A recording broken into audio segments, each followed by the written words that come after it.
دا تپوس کوي چې دا بعض خلک وایي چې رفع الیدین نه بغیر مونځ کېږي او که نه چې ته ورته کېږي چې بیا وایي صحیح ده موږ یې نه کوو مونځ خو کېږي بس صحیح ده سبا له بیا تپوس وکړي چې سبحانک اللهم نه بغیر مونځ کېږي که نه کېږي سبحانک اللهم نه بغیر هم کېږي پرېږده دا ذکر چې موږ کم کوو غالبا او کم چې مستحب اذکار دي د دې نه بغیر هم کېږي پرېږده بل بیا تپوس وکړي د واجباتو باره کې مولوي صاحب چې رکوع که ونه کړو نو څه دی خیال کېږي کوی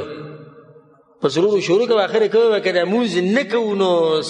دغه پکې شتي نه نه زوم نشتي سپین بازي ګرځه زه یې کومه داسې طریقه شوه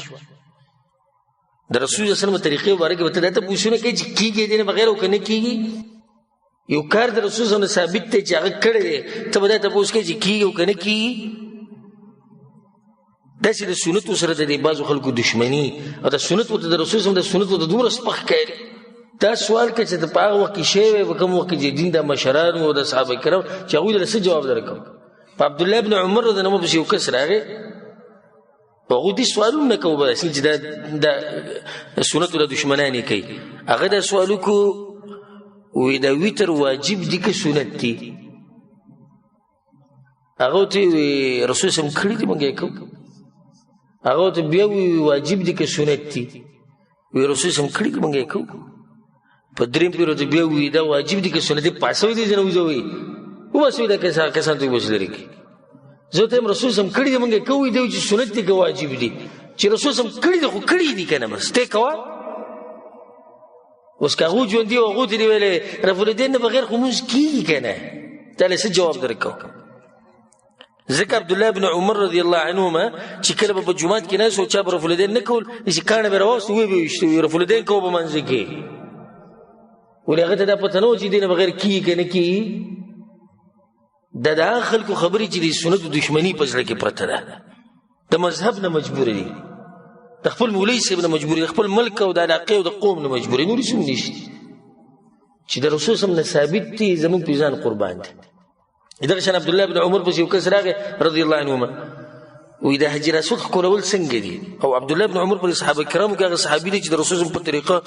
سم مضبوطو دا هغه ته رسول صلی الله ښکل کړی ابدي هغه جوابونه بدو وی رسول صلی الله ښکل کړی هغه ته ارایت ان زوحمت اسی وی که ګڼه ډېره شي نو بیا هغه ته رسول صلی الله ښکل کړی موږ ښکل وی که داسې وشي ارایت او که داسې وشي بالفرض او که بالفرض لکه نن سبا چې کوي لکه که بالفرض سړی پورې دی ونه کړي نو مونځ یې وشو که ونه شو دغه بالفرض والا دغه مو هغه ورته وی زما خبرې ته غوږ کېده اجعل ارایتک فی الیمن دا ارایتک دې په یمن کې پرېږده یمن نه راغلی دا ارایت او په یمن کې کې رسول صلی الله علیه وسلم ښکل کړی دی موږ یې ښکلو زه دې ارایت که داسې وشي او که داسې وشي دا قصې په خپل یمن کې کوه دلته جواب دا دی نه چې کوم سړی دا وایي که نه چې دې نه بغیر کېږي او که نه کېږي دا به د خپل مولوي صاحب نه تپوس کوه خو پیغمبر صلی الله علیه وسلم د کوم وخت نه چې مونځ شروع کړی دی او د مرګه پورې بار ربیع الاول دغه وخت پورې چې رسول وفات شوی دی 11 کال 12 ربیع الاول او د پیر ورځ وه د دغه وخت پورې چې رسول څومره منځونه کړي دي یو رکعت مور داسې بچی نه دی راوړی چې ثابت کړي چې بغیر رفع الیدین نه کړي نو ته پکې څنګه تپوسونه کوي چې دې نه بغیر مونځ کېږي او که نه کېږي زما چیلنج ده او تحدي ده چې څوک دې یو رکعت ثابت کړي یو رکعت ډېر نه چې مونځ او مونځونه نه یو رکعت په صحیح سند سره ثابت کړي چې رسول الله وسلم پای کې رفع الیدین نه کړي نو چې دومره رسول صلی الله کړي دي د مانځه د مشروعیت نه واله او د مرګ پورې ته پکې نن دا تپوسونه کوي چې دې نه بغیر خو مونځ کېږي او که نه او که کېږي نو بس بیا موږ یې نه کوو الله دې دې سیاراتونه موږ ساتي والله اعلم